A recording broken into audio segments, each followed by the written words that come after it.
Joining me today is Larry Gviniashvili.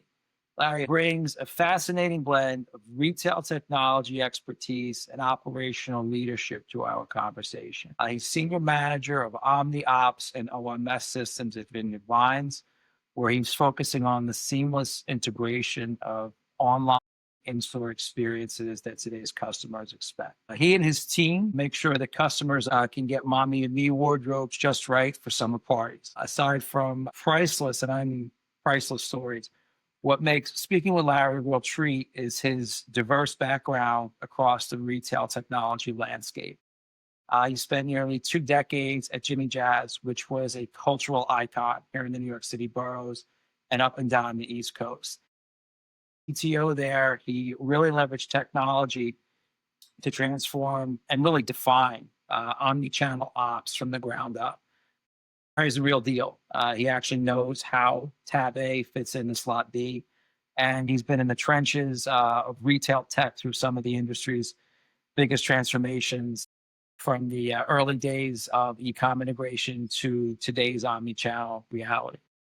Today, we'll discuss how retailers are solving complex operational challenges and where the industry is heading. All right, thanks for hanging out with me for a little bit today. Do you care to say a few words to the ladies and gentlemen about your incredible run? Hi, Tim. Thank you for having me, first of all. Thank you for the introduction. I'm really excited to have this conversation. As you said, I've been in retail 25 plus years in different shape or form. I mostly started in IT, pure IT, right? My initial jobs were the regular desktop support and networking and security and infrastructure, but slowly shifted more into application integration implementations, generally because business required it, and there were more opportunities there. There's more interest from me. Last 10 years, I gradually started moving from IT, although I did big part of the IT, which included, running the servers, database, security, infrastructure, all that stuff. Starting somewhere 2009, which was the first large scale site that we launched on the Jimmy Jazz, and then after that it started exponentially growing, not just due to my efforts or my team's members, general growth of e-commerce and general our business sector expanding online. Footwear and sneakers business was really fast This is growing around '09, at the right? time. Around '09, you're saying? 2009 was the first. I mean, I've built this site on the jobs before I worked. Actually, the first site I built was Yahoo Shops, which I I think remember it's those. almost everyone I know. Yahoo Shops Yeah, is the first site they did. It was yeah. pretty effective at the time. And I was this one person who built this site, who loaded content, who even took the photos, fulfillment. You were the I was photographer? one person shop doing everything, and we scaled a little bit. And then I left that company. It was smaller, similar to Jimmy Jazz, smaller company. They had only 15 stores. But realistically, the biggest commercial scale large site we started in 2009, and then multiple platforms of all the components that you need to run the successful commerce, not just the front end, right? OMS, WMS, ERP, The stuff all no the other one sees, pieces. right? Because it's all the underpinnings, basically. Yeah, other pieces, which at the time, like none of these pieces were that important, like PIM, for example, right? 15 years ago, PIM was not a crucial part of the e-commerce. Now, you can't imagine having a healthy website without good PIM. And we had our custom PIM, which worked fine and delivered everything we needed. But generally, like you notice, all of these parts becoming such critical pieces to operate. Order management was not even an official software piece 10 years ago, right? It was either ERP they used combinations of some other stuff. Warehouse management was important piece because like logistics outside of even online sale, this business existed for much longer before. But now the things are changing so fast, right? It's amazing. What you're saying, and I just didn't never really thought about your timeline before, but in '09, when you brought Jimmy Jazz online, what you're saying though is that whole category wasn't really there yet. So you guys were really one of the first in the category to sort of make that shift to the internet. Yes, and it was much easier then, obviously, right? Because there was not much competition. Like our biggest competitor, Footlocker, their site was very primitive. And you order something, you have to wait 2-3 weeks to get it. Wow. And there were some other ones that went out of business, similar to our Jimmy Just, especially after the big recession in 2008. A lot of retailers lost business. I forgot names. There were some of them, like big ones in New York area. Sure. So, I mean, you've seen really like the gamut. I mean, you've had like a front row seat for pretty much every flavor of, all these various omnichannel technologies and all that. And, I'm so happy to spend some time with you today talking about, artificial intelligence and generative AI. You know, how are you all thinking in your minds and kind of how you're doing it? You augment human centric selling, with AI, because already you're seeing the early days, I think, of, I want to say a backlash, but I mean, already you're starting to see people get a little, trepidatious with, do I really want to sort of, release all of these responsibilities to machinery without a lot of, human touch and engagement? Yeah, and that's a great question, Tim, right?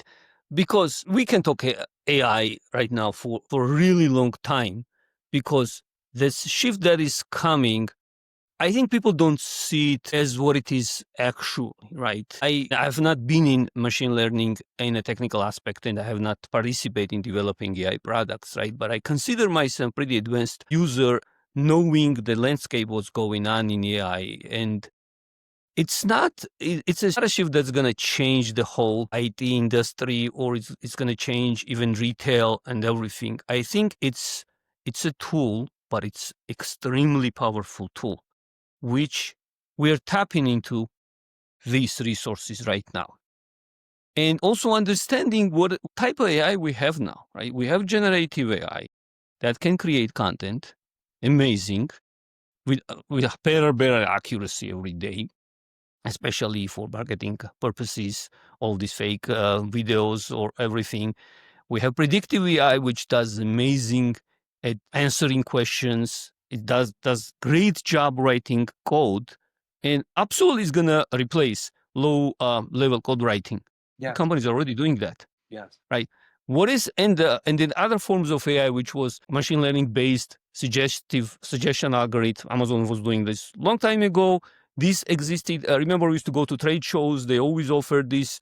We have machine learning based AI based suggestion algorithms, suggestion engines that's going to make your customer buying experience amazing. It's going to increase your sales exponentially. But we don't see that happening as fast as like people expected. A lot of companies, we invested a lot of money, and like they overhaul their sites, they overhaul their engines, front end, even in-store shopping experience. These suggestions doing a good job, but it's not an answer. And we are learning to realize this now, that people are not that simple, right? You create some systems that we figured out the human psychology, and we're gonna give them this. And you're gonna find out 6 months from now, customers are behaving absolutely unexpected ways, that none of these things that you predicted is not working. Like take, for example, social media impact now. Like one viral video can ruin all your plans for next 6 months. All your marketing plans can be ruined, and all Or of this, tariffs, right? I mean, or tariffs, right? who forecasted, Whole who forecast. envisioned 145% tariff? I'm not so Yes. sure. But it's one of those things that like no model can possibly plan for that in terms of supply chain and disruption and marketing investment and this and that. Exactly, right? Then no matter how accurate this AI becomes, and it depends on many things, not just how smart and powerful the AI is, it also depends the data that you feed it to it, right? Obviously, data is becoming stronger and stronger and stronger and more powerful. Companies are collecting our data from every single point, right? Before it was just, oh, I like this color. This is my age. This is my geographical, this is where I live. Now they collect every interaction. They probably are tracking our eye movement. in Yeah. some applications. So there are some like very subtle human reactions. At some point, they're going to be captured to predict their behavior. No matter, are we talking about data collection across the systems, which obviously is very important, especially omnichannel landscape. Remember, we were trying to implement the systems, mobile shopping that we did. We wanted to have beacon. You go to store, your app knows that you are in the store, and then you have your app, your loyalty is integrated there. It's going to try to offer you something, right? So it even tracks your geographical location, your interaction in store, online, your wish list, all of that stuff. All of the stuff that exists, right? And we can prepare. And first of all, it's not cheap. And then you build all of these things, and you realize someone is going to do something stupid, and they do make way more money than you all with these tools, right? I watched the video yesterday about the Pop Mart. I don't know if you know about this. What is it? Which one? Pop Mart. It's a Korean company. They sell kids' toys, and they have this concept as collectible dolls. And one of them is Labubu brand, and they have a bunch of different brands. So these dolls, they retail for like $29, and it's a plush toy, like very cheap. Probably costs a couple dollars to manufacture. I don't know, probably less than that. It's a plush toy, keychains, things like that. And they retail for $29. Now they have secondary markets. Some of them sells for $200-$300. Similar to what was happening in the sneaker industry when we were there. Yep. Because they created this collectible culture. They have these blind boxes where you don't know what you're getting. So you want to build a collection. You keep going to store and buying the same. You're opening, you're getting the same thing. You have no idea what you're buying. Wow. And you would be surprised. I saw this video yesterday. Grown men, my age, standing in a line to get these plush toys. There is no way I don't know. I mean, maybe a guy who, the CEO of this company, he's a genius. I don't think they plan in this nuance that this is going to happen. Plan that. Like that's somebody's passion project, and it worked. I mean, good, and honestly, good for them. Gonna happen, right? I don't think you can plan this is gonna happen. So no, I think my answer is very long, but what I'm trying to say, we have to equip ourselves with all possible tools and data points, and we have to be there. And it's always going to be struggle. There is no quick solution for anything. We have not seen it before in 20 years ago when we were built the traditional systems to quickly solve the marketing problem or boost the sales, and it's not going to be now, right? It's always going to be struggle. It's always going to be competition. Someone's always going to come back. But right now, adapting all of these tools that are in place and they're growing and combining that, what you just said, right? Human touch, human creativity, and so imagine it's like Iron Man situation, right? Iron Man is without the suit, is nothing, and suit is not without the man, right? So similar things, but it also puts so much stress on that when I see like it was so much easier before. Okay, we have Excel, like when Excel came out and it became an amazing tool, but it created a pressure for people to learn Excel. And when I started my career 20 years ago, they were like Excel gurus. Right? Even now they have Excel competitions. Excel is so advanced. Imagine there's going to be so much possibilities in AI to use it correctly that you're going to need some very smart people, some very experienced people, or companies and vendors who's going to equip you correctly to use these tools. So, and no matter which direction, right? If you would about that, because you're hitting a point that I think is so important. If you ever want to get yourself just really depressed at 4 o'clock in the morning, go on YouTube and watch these futurologists, and they're all going to tell you that the jobs are all gone. There's going to be no more jobs anymore, whatever. I think quite the opposite is true. I think it's foolish to think anything other than there's going to be short-term disruption. Absolutely, there's going to be short-term disruption. I mean, I've got kids ready to enter the workforce. And it's like, I'm not so sure what they're going to do. But the point is that you're going to have short-term disruption, but you and I have a dear friend who is in the data cleanliness business, right? You've got the AI creating a situation where if your data isn't clean, it was always important, better than anybody to have clean data. But if you put like iffy data into some of these machines now, you're in a mess. And I was at a dinner last fall. Somebody likened it. Most people's data looks like Penn Station. And for those of you that don't know what Penn Station looks like, it's not so nice. And it really needs some work. But the point is, if your data looks like Penn Station, no, generative AI or machine learning is going to be able to do anything with it. And I think therein, and I think you're going down this road, Larry, is that, yeah, you know what? Some of these jobs, the doors are closing on them, but there's a lot of new doors for resourceful people and the people with the brain that are identifying opportunities in the marketplace. And I think some of these doors that are opening are going to be huge. I really, really do. And I'm just curious, sort of your thoughts on that. Yeah, that's so true, Tim.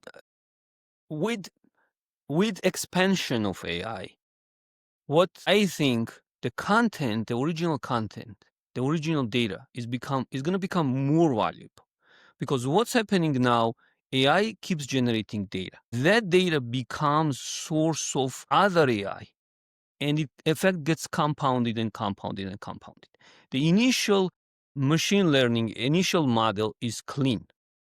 But over the years, the percentage of machine generated data in the world overall is going to grow, and it will pollute the AI, right? And this is a serious concern, generally not for just the retail companies, OpenAI, all of these big companies, right?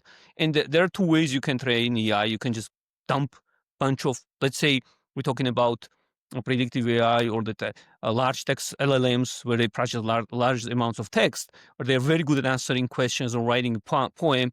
Okay, you just load libraries, just load bunch of texts, and it read all the books. So now it knows how to talk right.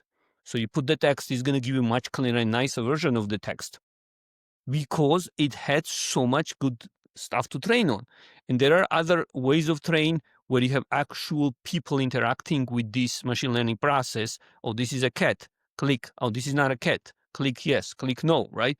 So, and it's valuable. This process is valuable. So what's going to happen over the time, let's say we build some kind of system. I don't know what the example is, a suggestion system or even software applications. Now, I mean, eventually there is a trend that is going to start happening from shifting to rule-based processes into AI generated decision making, right? I'm in order management systems right now, and I've been working since first order motion was way before, and like I've gone through like at least 5-6 different ones. Sure.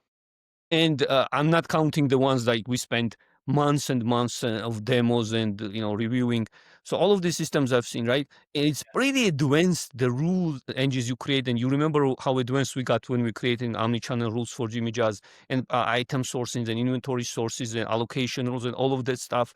Like you create the rule-based systems, it's getting very complex. And it's sometimes you create so many complex rules, then you create something, it breaks something else, and you never find out, like you get tangled too much, right?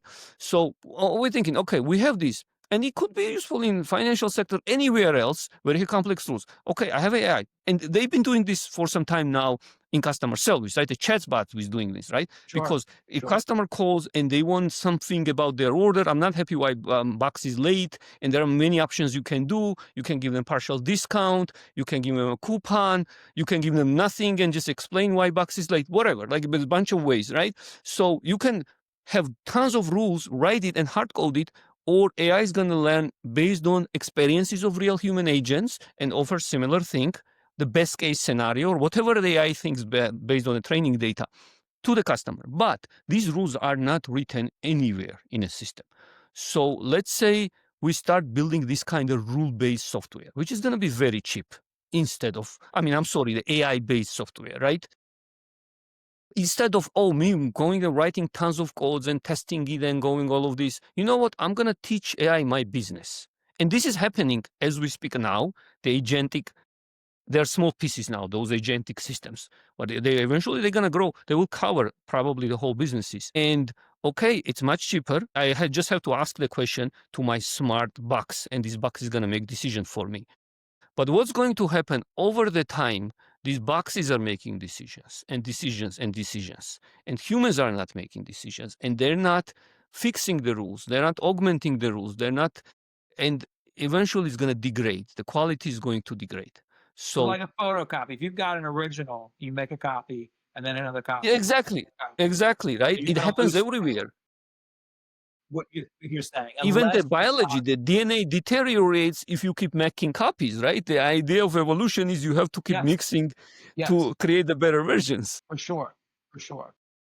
But that's why the data is going to be more valuable over the time than now, even because people are going to become lazy. They're not going to spend, like we spend now millions of hours of time data entry, right? But this is clean data entry. Invoice creation is probably going to get absolutely replaced soon, very soon. I already know a few companies, my friends who work in a company, there is no invoice creation anymore. AI does invoice.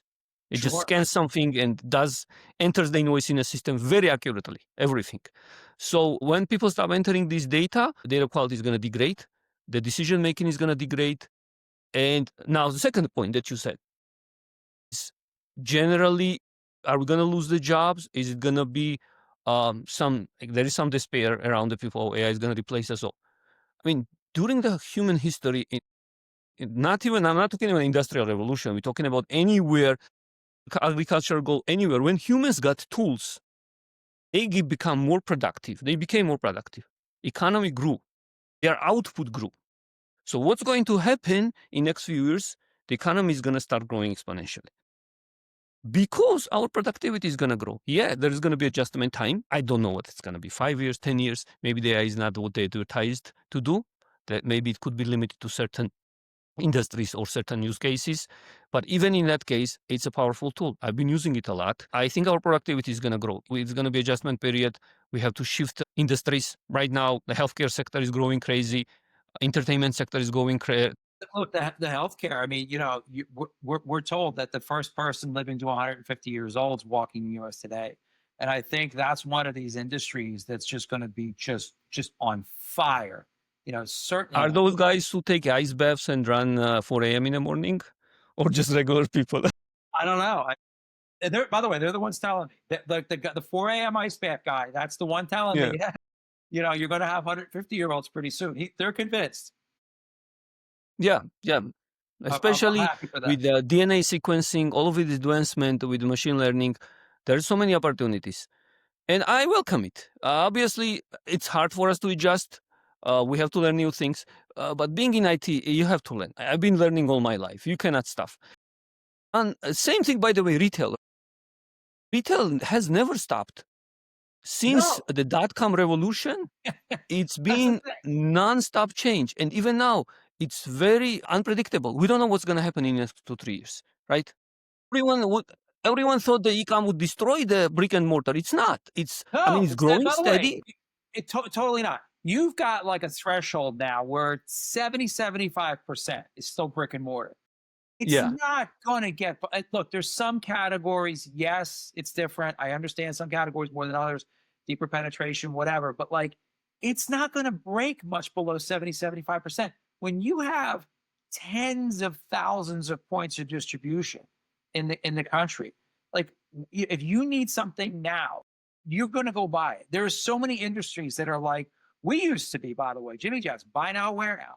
And yes, we did a very nice digital business, obviously, but so many of our customers, I mean, they wanted new Air Force, new sparkling white Air Force Ones for date night. They would go in Friday at lunch, on the lunch break, whatever, go pick them up, boom, they're going out Friday night to the club with them. Or they would sleep in front of the store to get the limited release in the morning. Or that, yes, there is that. You bring up, a really interesting point, like the holy grail of omnichannel retail is a single accurate view of inventory across all channels. And I just wonder, if you could just talk a minute about sort of your journey on sort of realizing that, because that's really, really tough stuff. And it's not really the sexiest thing to do, but if you don't have it, everything else falls apart. Yeah, yes, that's so true. And it's always been an important piece. For people who not been in these trenches, they think inventory is just a number sitting somewhere. How hard is it to count what you have, right? It's not. Obviously, you can always count. And there is a cycle count that they do count it and they keep adjusting it, but it's not just number, right? There's so many, first of all, there's so many different types of inventory beside your actual on-hand inventory. There is future inventory that's coming to you. There is from vendor And it's very important when it's coming to you, exactly what time, how much event hours takes to receive this inventory to make it available. I'm just like one of the nuances I'm talking, right? Like, for example, it's very important. I was one of the projects I was a food business in Manhattan Streets. Basically, this company were very accurate with timing, exactly when, because there's a perishable products. And when exactly are receiving, Everything. Yeah. how long does it take Sure. to process the receiving? How long does it take to move that from the receiving area to sellable area from the storage area? And they will have some even more advanced scenarios that if you are a customer and you're buying something and I have it in stock, and if you don't need it now, I'm not going to sell you from my stock. I'm going to sell you for something that's coming to me. It's on order. And because you're not in rush, I'm gonna route your order to future inventory. Because you're not in rush, I can ship it to you in 2-3 days. Because I don't want to touch what I have on shelves now, because that could be for priority orders, right? This is just an example of how tracking inventory and the dates. This is just a date aspect of inventory. And in the businesses you have been, in our business, apparel business, fashion business, electronics, any consumer goods also, the accurate delivery date is the most important thing. And by the way, Amazon spoiled everyone. Amazon has been consistently improving. I mean, their accuracy is almost 100%. And then the timing also, right? Now, their timing is getting now close to not even days and hours and minutes now, It's right? amazing. So how can you compete with that? That's part of the inventory availability of exactly knowing the whole supply chain process. When it gets manufactured, when it gets shipped to you, when it clears the customs, and then it gets merged or the split or distributed for other distribution center, and then it comes to you. And how long does it take for it to receive and put it on a shelf, and then the website should reflect that time exactly, including all your processing time, including the transit time from the carrier, all of that stuff. I think that's part of the inventory picture, not what I have. I have 20 units or 0 units, right? That's also a big part of the inventory picture. But the main part of the inventory picture, which is your availability, it's not just what you have physically, right? Your availability is a result of all what's happening, all the transaction that is happening in your company across different channels. And any healthy retail company has more than one channels, no matter how successful their brand is. And the best ones, Apple, and ones that don't even want to sell anywhere else, they still have to worry about other channels, right? So, but most of these companies don't have this luxury, right? Most of the retail companies do not manufacture brands that are only they have and they can control the supply and demand. No, right? We're just retailers and we're competing. There's a competitive landscape. So it's very important to keep track of all my channels, which includes my physical stores, my websites, and it could be multiple websites competing for the same item, your Amazon's channel, your Walmart channel, all the other marketplaces, or pickups, all of the other situations. And then it's even growing now with the more like crowdsourcing delivery stuff and all of this, DoorDashes, all of that stuff, right? So in order to keep your inventory accurate, that means all the transactions from your channel have to be real time. And it comes down to healthy integrations, and the integrations are not just, it's a technical problem, or it's writing a big cool piece of code that never fails, sending data one piece You have to to another. maintain all that too, by the way. Sorry? You have to maintain all of that too. You have to maintain all of that, right? And Yeah. then you have two different systems. They talk different language. So yeah, I built a beautiful integration, but this guy wants different way of things. And like, for example, ERP system can have an item without the price, and you're going to take it and you can send it to the website. But then you're going to end up with 0 price item, right? So the good website is going to reject the item without the price, right? I'm going very like basic, and we've dealt with this, right? Yeah. So we have to build a safeguards to not sell something for $0, but it happened to people. So you have to have some safeguards to protect yourself. This safeguard is going to reject this item.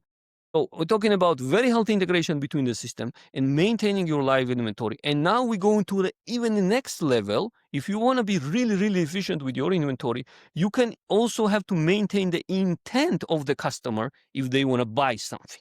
That's right? tough stuff, by the way.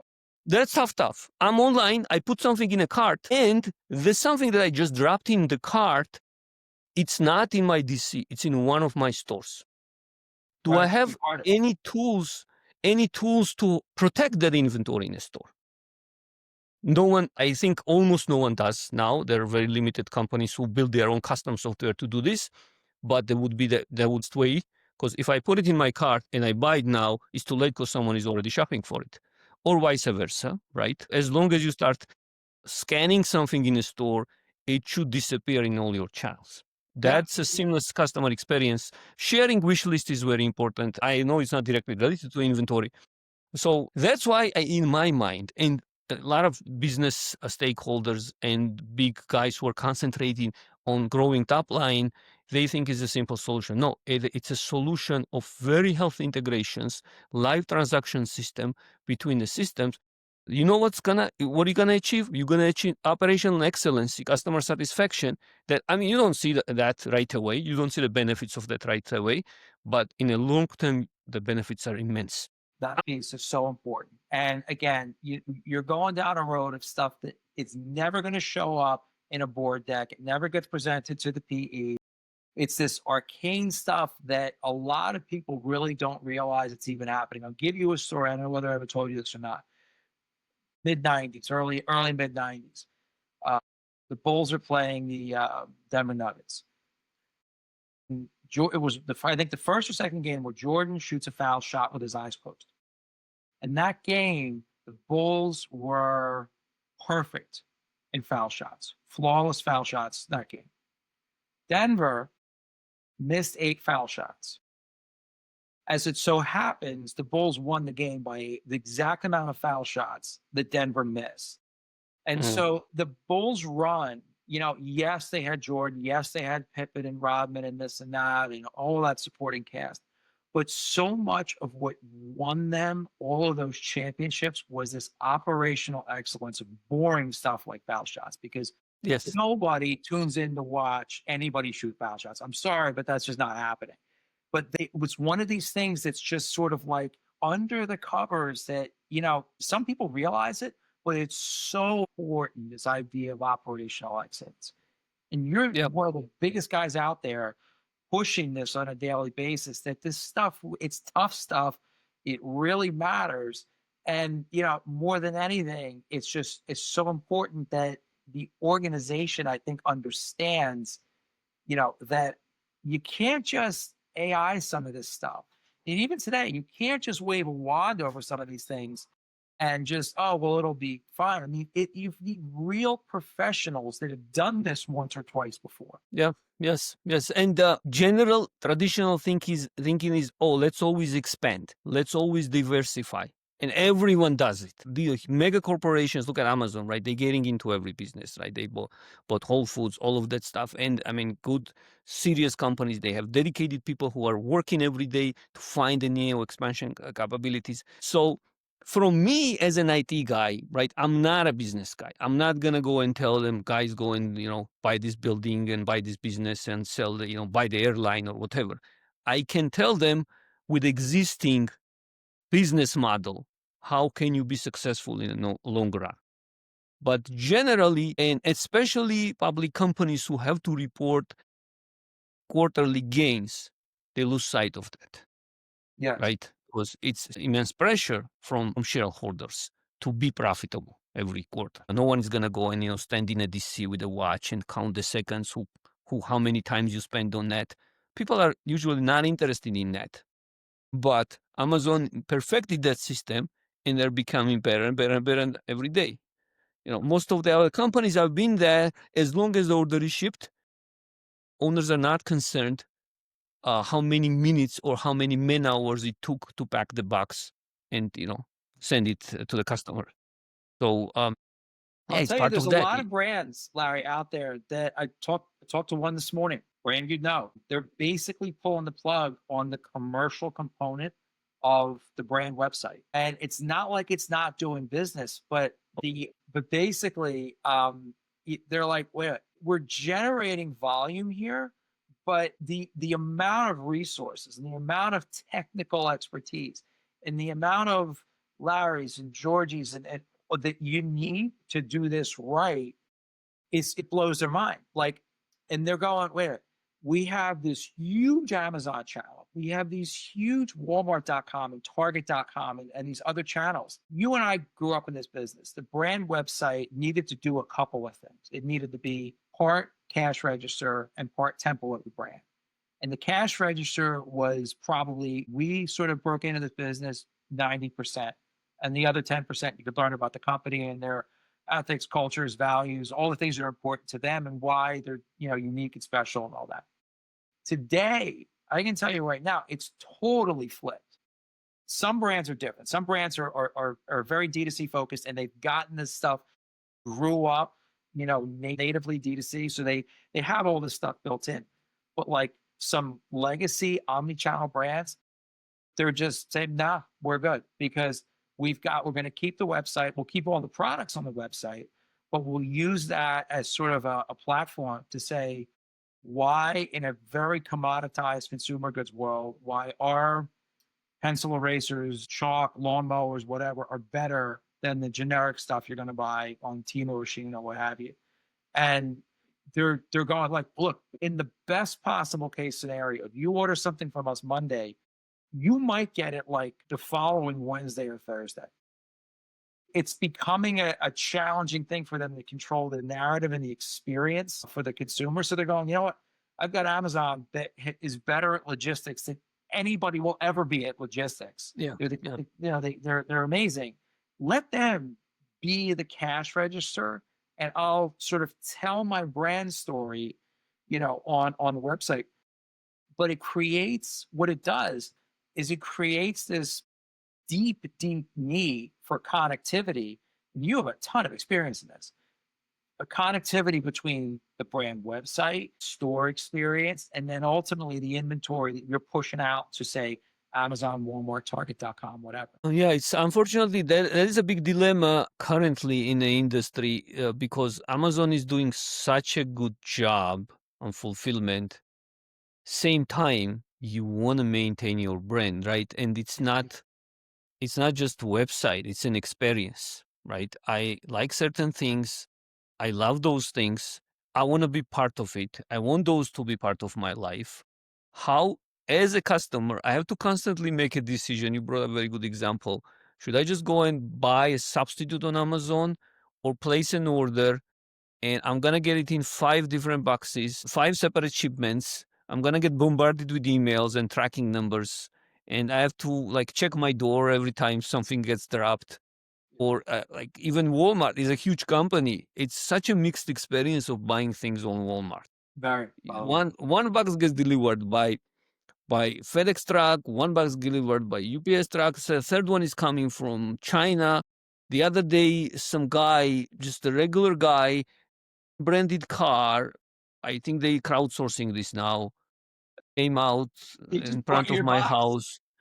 And I had no lights on in the front yard, and he was scared to come on and look in. He got really confused. I think it was the first delivery ever, right? It's a big problem. A lot of big name brands, they don't sell on Amazon, right? But on the same side, you're losing so much market. Amazon is amazing, right? That's the thing. Their fulfillment experience is amazing. So why not take advantage and give them your stuff, let them fulfill your stuff, but same time, maintain your brand loyalty. I don't know where the experience should be there, right? Because you want the unified experience. You want an app that has everything. It has loyalty. It has all your order history. You go to store, you shop with, you get points. Your saved items are there. But same time, if you are only sourcing everything from your DC, there is no way you can optimize. I mean, you can optimize and get to that point, but it's going to be very expensive. One thing I want to say, I was a Bed and Bath & Beyond customer when they had this crazy thing. I forgot what was that. They had a similar Prime kind of situation, and you would get free delivery and big percentage off. And it was a big loss for the company, right? So other companies are trying to do similar to Prime, but it's not easy to deliver. But what other companies can do is to manage the customer expectation. If I go to a website on a brand.com website and I'm buying something, just put the accurate date there, right? I know you cannot deliver for free today or tomorrow. That's okay. But if you tell me you're going to deliver on Thursday, please do so. Do not send me 5 boxes. between today and 3 weeks from now, Yes. right? And that's manageable. They can do it. They can do it with current tools, with off-the-shelf software, with bunch of other things, which is any OMS, WMS, whatever they need, working correctly, setting up correct processes can be done, and customers are okay with that, especially if the communication is there. If I have like very simple scenario where you place an order and you have to wait 3-4 days and you don't know what's going on with the order, right? Until the tracking number is, and there is usually like pretty long time until you place an order. A lot of calls we get in before we did in our business. Now I work there in other businesses. There's a big percentage of customer calls where customers are calling, where's my order? Actually, we have your item. It's in a DC and it's in a process of fulfillment. But customer has no idea that it's in the process of fulfillment. So they calling either cancel my order or let me know when it's coming. That's very easy configuration where you can integrate your warehouse status to the customer's palm. It's gonna say, okay, it's in a status warehouse. It's being picked, packed, shipped, whatever, quality check, whatever. At least I know my order is in process and I'm not going to waste time calling customer service. So these are like small strategies that you can use to compete with Amazon fulfillment process. Sure. Although I don't know, it's not my call, and it also depends. Same time, you have to leverage their FBA process because it's so efficient, and it should be a selling channel for everyone. They're not out of the private label business. And years ago, I helped launch their women's intimates private label. I helped launch that. They're not out of private label today. They're still in it. Baby wipes, batteries, things like that. Really like high velocity consumables. But a lot of these categories they went into, they realized that, look, it's a lot of work running a private label business. And by the way, Bed Bath, right? So you mentioned the loyalty and the rewards programs. A dear friend of mine that actually, was one of the architects of that program. Yeah, it had a cost associated with it, but ultimately what wound up, my opinion, what really did them in was when they pivoted away, and they're actually on record of saying this too towards the end, when they pivoted away from national brands and they took a lot of advice from internal and probably some external folks that said, you know what, you can be doing a big private label business in a lot of your core categories. And the truth is, the customers didn't respond to it. They didn't want it. A, they didn't really want it. B, running a private label business on top of all these other incredibly complex things that you've just spent the last several minutes talking about, you got to go run a whole sourcing thing and a whole supply chain thing. Whereas that, when you're just buying national brands, that's somebody else's problem, but that's all they do, right? That becomes, now your problem. By the way, your point about something, the virality of some of these posts and marketing and this and that. Guess what? You have a bad quarter. Those goods are on the water. They're yours.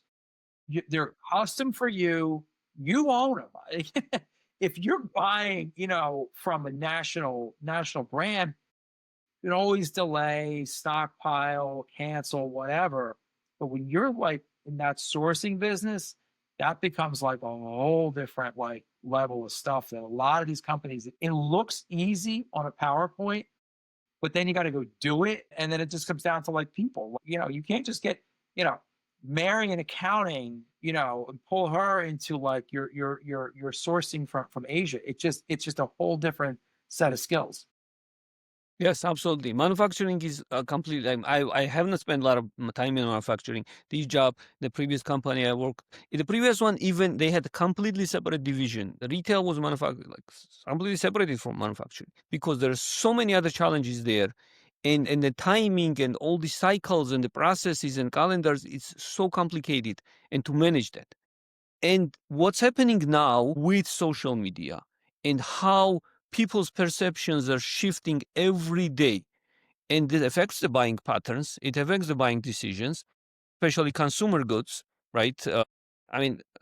This country has always been consumerism and demand-based culture, right? I want something, 90%, maybe, I don't know, but most of people can afford what they want. Most of the people can afford most of the things. Okay, maybe I cannot afford the luxury car or luxury watch or mansion with a swimming pool, but most of the consumer goods is affordable to most of the Americans. So they want it now.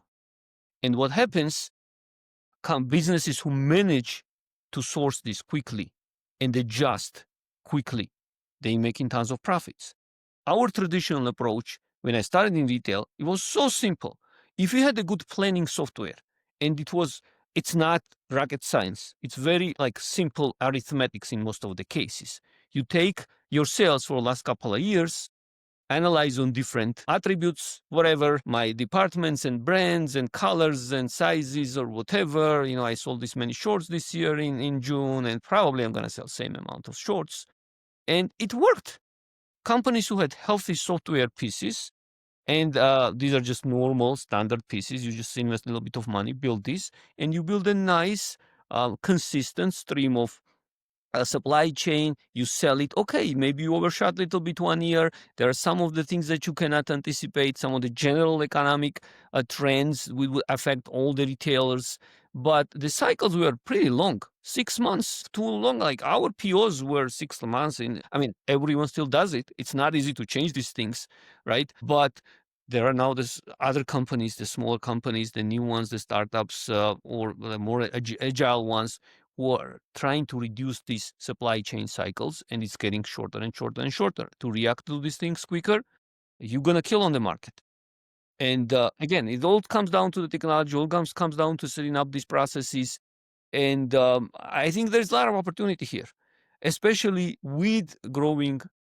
And I'm not going to use AI is directly going to benefit it, but AI is just going to benefit now the software development industry, and everything is going to grow so fast, right? Because software development is becoming cheaper. I'm not talking about building AI software to do that. General software development is going to become cheaper.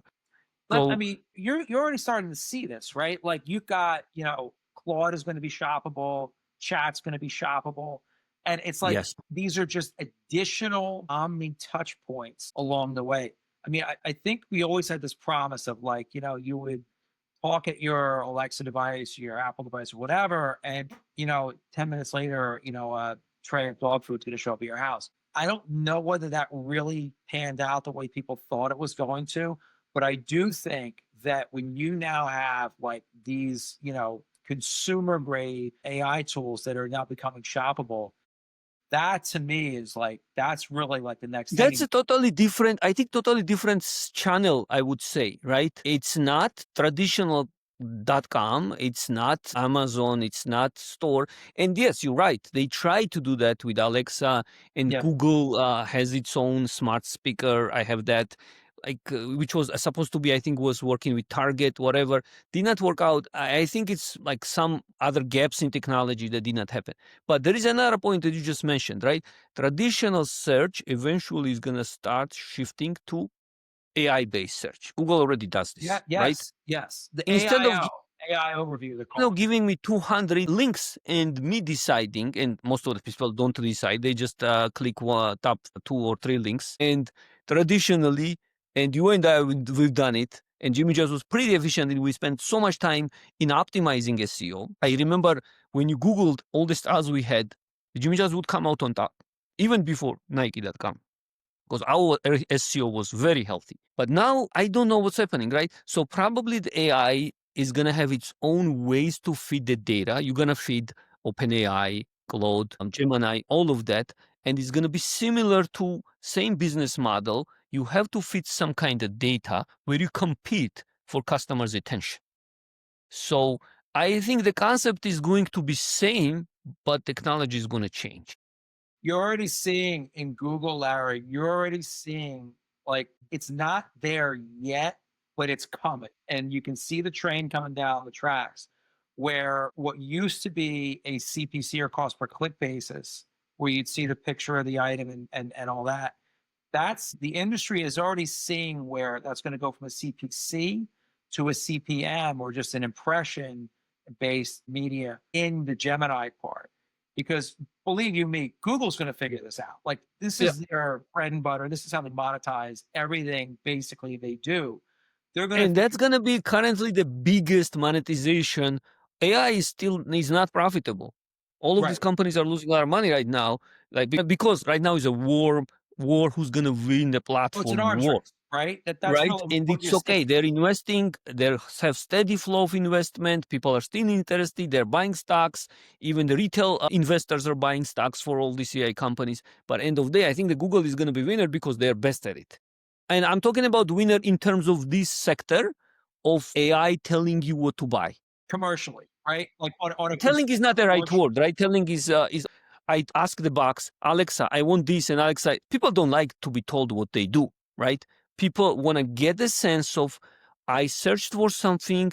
This is what the system is telling me, and I'm gonna pick something from here. But it's gonna be probably more intelligent than just search. Yeah, it's gonna combine a lot of other attributes that you're looking for, specific properties of a product, especially for the educated consumer who are looking for the specific. And I'm talking about in other areas like gadgets and electronics or computers, the things that have so many attributes Yes. where they're like, I like keyboards, for example, right? I have a keyboard that's specific, very specific. So I spend a lot of time finding exactly what I wanted. There are people who are in every area. So I think there's a lot of opportunity. It's great for retailers, people who have good product. It's going to help them expose their product better. It's going to help the customer, but it's going to change the whole landscape. Everything we knew about SEO eventually is going to morph into something else, and you need new tools and new methodologies to be competitive. You're it's funny, I thrilled to talk SEO with you. This is great. You're seeing this down a track. Another track you're seeing Google go really aggressively into is they're pushing a lot of results into Reddit. I don't know whether you've seen this or not, but I've been out there for a couple years at this point saying, brands really, really need to be at least at arm's length fostering some sort of a relationship on Reddit. And it can't be like, I am the brand, here's my Reddit, go. It's got to be a bit more organic than that, because if it's forced or if it's fake, people don't want it. Absolutely, yes. You Google, and for the last that I've noticed, maybe 9, 10, 12 months, they have been pushing so many first page search engine results directly into Reddit, because that's where they're seeing like real, like organic, legit bona fide conversations. And not to say that some of Reddit isn't machine Yes. based and junk and all that. Look, everything's got its own problems, but like it's funny, the SEO that we grew up with, it's really taken a whole different couple of interesting paths. So yeah, you're talking about generally like crowdsourced input, Yeah. and that's gonna become more valuable with artificial content.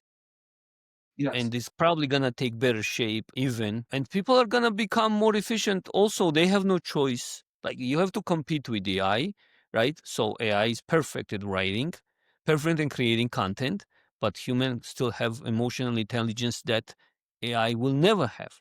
Humans have reasoning skills that traditional models, although they advertise, there is no theoretical model even how to build.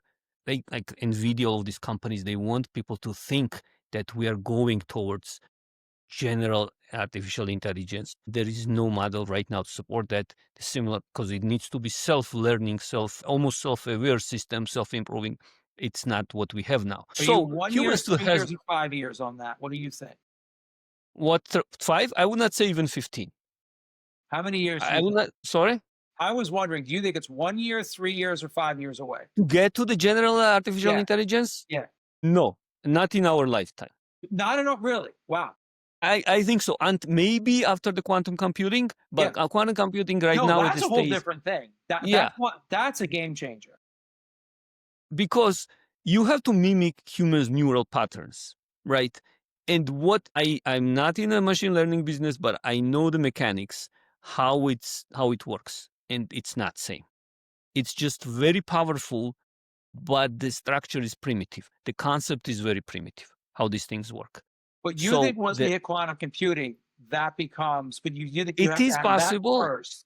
It is absolutely possible, and then we have to worry about completely different things at time. But hopefully, we don't have to worry about those for any foreseeable future. And it is a little bit of hype now, and it's gonna die down, and it's gonna take different shape. People are gonna see to what it is. It's an amazing tool, and let's adopt these tools. Let's use it, and let's not confuse it with human intelligence, because the reasoning skills that people have, it's not going to be same. So, but by combining that tool, like creating some kind of hybrid systems, I think the more prominent future is, and I hate to say like, some kind of organic machine interaction, but us having better link with AI, our brain and, power of computing will become much stronger. At this point, could be some tools. So I don't know, but right now, I don't think it's possible at this point, right? But we have to leverage it absolutely. Like Reddit is a very good example, right? This is gonna give value to the human content in every area, especially in the marketing content. You know what's gonna happen?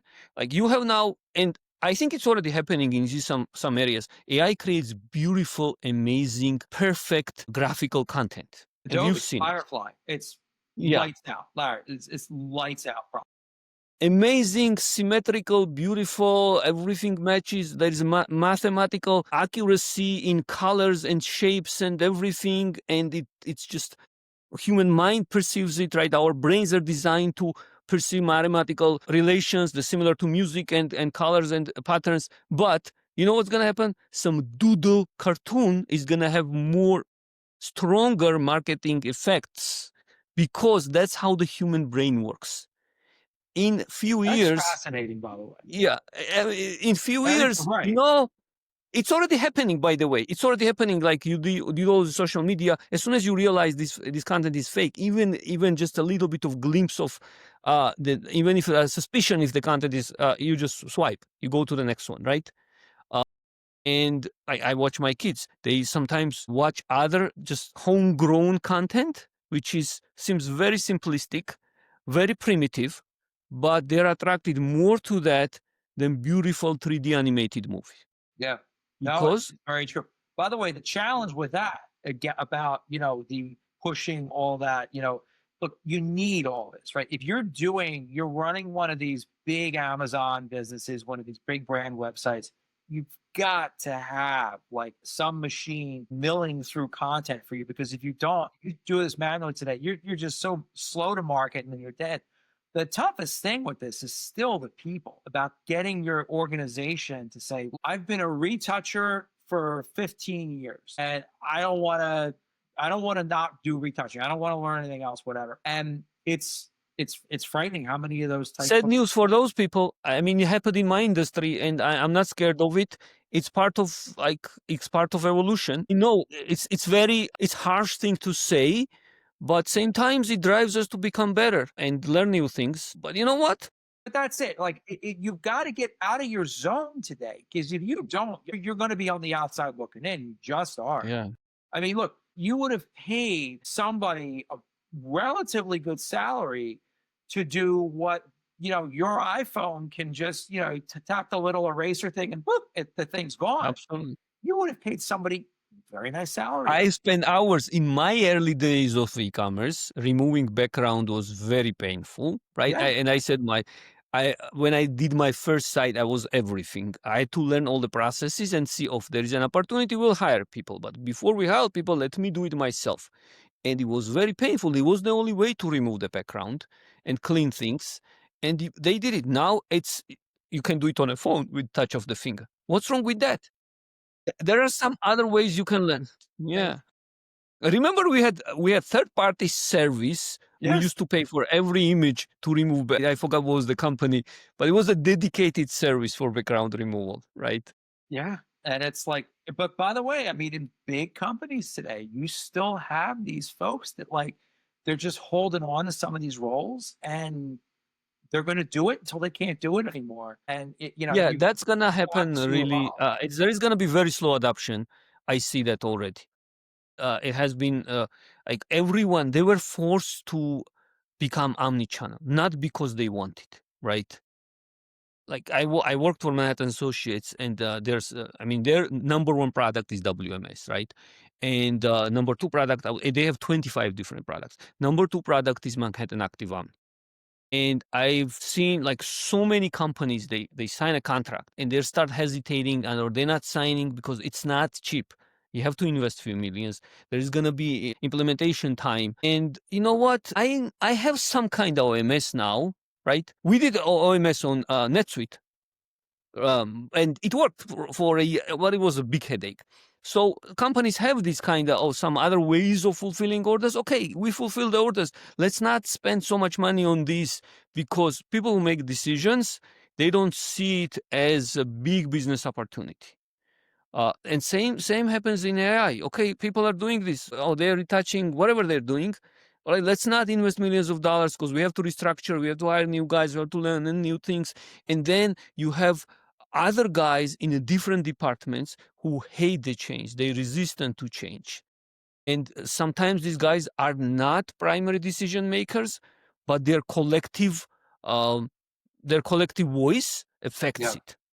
And we had this in Jimmy Jazz when we tried to replace our main ERP and POS system with Aptos, and we were almost at the finish line. And there were like 3 or 4 issues. I remember. 3 or 4 issues. It was in 2012, 2013, I forgot when was it.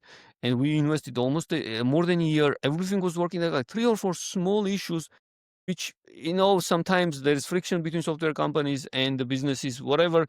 And because of that, like, we pulled the plug and went back. Oh, why? Because the collective voice of the department heads, they're scared to the change. They're scared of the same is going to happen with AI. All of these things that's are right now working, you go and tell, you know what, we're going to overhaul your system. We're going to go give you opportunities. But it's going to be a little bit of pain for 6 months. No, we don't want to do it unless you force them to do it.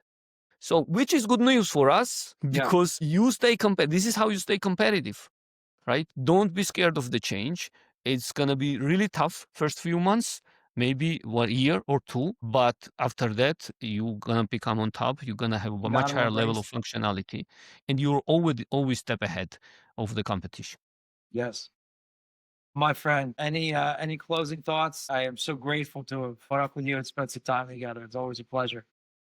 Same here, Tim. Thank you for having me. I don't know. It's always nice to talk to you and catch up. And I'm sure you have so many other experiences we did not get a chance to discuss, and we'll cover it next time. We'll do the next one. Thanks, Larry. Thank you.